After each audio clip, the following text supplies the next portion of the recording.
So Joe Biden earlier tonight released his $1.9 trillion stimulus program. And there's some good things in there, like a renewed commitment to a $15 minimum wage and a lot of crucial investment in the economy and in some vulnerable people in their needs. But he may have broken his promise to deliver $2,000 stimulus checks. Now, I know the argument from Biden and his supporters is going to be, look, we promised $2,000. There was the $600 in December. We're going to add these $1,400 checks, and $1,400 plus $600 equals $2,000.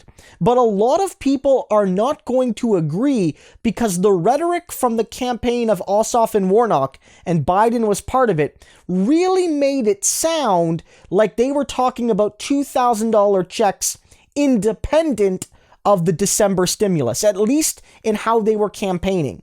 And I'm not the only one that thinks this. 3 high-profile progressive congresspeople agree, and many more likely do as well, and have yet to speak. Jamaal Bowman said $2,000 is greater than $1,400. Simple math. Cori Bush says $1,400 does not equal $2,000. And AOC was quoted in the Washington Post, as saying, $2,000 means $2,000. $2,000 does not mean $1,400. And she also said unemployment benefit should be retroactive as well, because this increases the unemployment surplus from 300 to 400, but there's no retroactivity for the months that McConnell and Trump and others let it lapse back in 2020. And so I think this is a fair argument to make. I get the argument. I get that technically Biden might not be breaking a promise, that technically he might not be lying to people. But look at this ad by Raphael Warnock. And I'm not trying to blame Warnock in particular here. He's literally not even in the Senate yet, so you can't fully blame him. But look at the messaging here. It says, you vote for me, vote for John Ossoff, and you will get a $2,000 check. And there's literally a hypothetical check there with the numbers 2000.00, $2,000, not $1,400 to add to your $600, where there's 2 little checks there, adding it up to $2,000, one $2,000 check. And you might say I'm splitting it too finely there, but I don't think I am. I do think a lot of people feel that this 2,000 was in addition to the first 600.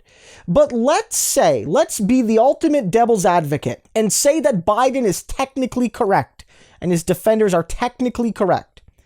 Working class people and poor people and a lot of middle class people even who are suffering right now can't survive on technical correctness. They can't survive on that. They can't survive on technical correctness. They need to survive on actual material benefit. And Joe Biden could really just give them $2,000. It wouldn't be a broken promise to give them the full $2,000. Frankly, they deserve much more. They deserve more than $2,000.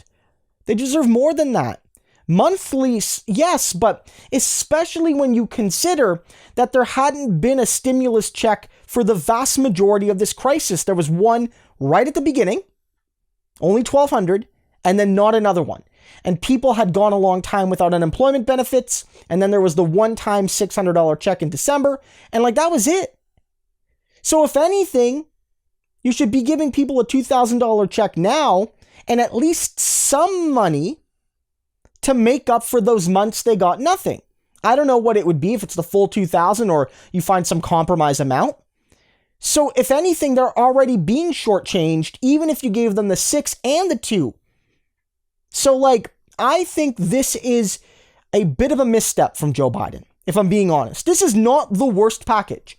Bernie Sanders, who on this channel we speak very highly of, is generally happy with what he sees in this package. But it doesn't mean it meets the needs of the working class fully. It's only the first step. And I think that Biden has an opportunity here to really 100% keep his promise and give every person in the working class $2,000.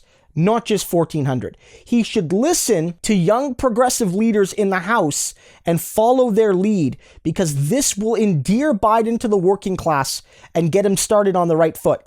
But if he's seen as lying before he even starts his time in office, you're setting yourself up for failure and disillusionment, which means a heavy defeat in the 2010 midterms.